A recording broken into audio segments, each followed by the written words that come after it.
So we are going to revolve this region R about the line x equals -2. So I'm choosing to use the shell method. So we're going to have a bunch of cylindrical shells. I've started to draw one here. Here would be my radius. I would have x. X would be from the y-axis over to the edge of the shell, plus this extra 2 units. You could also think of it as x minus a -2. So of course my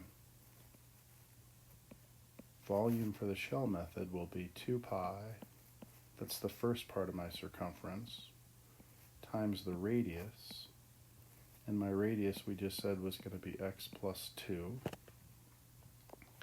and then the height of my shell is the square root of x. So that's my height, and my thickness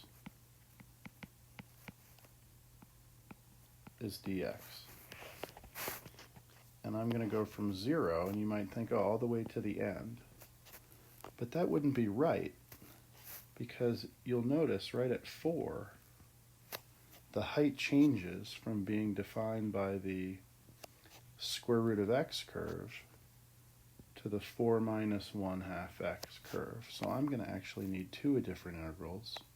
My first one will stop at 4, plus a second integral from 4 to 8, because those limits define that second, well, we don't want to use that color,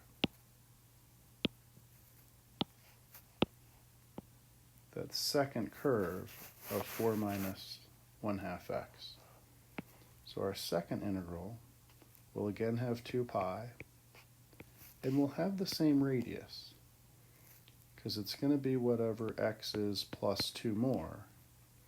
Notice, when we're over here at 4, my radius will be all the way from here out to 4. Well, that would be 6. So that would make sense, because that's what that smallest radius of my second integral would be. It should be 6.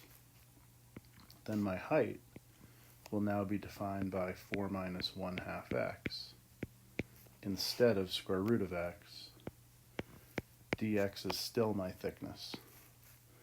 It took 2 integrals, but I still think for me this is easier than the washer method, because I never had to solve anything for x.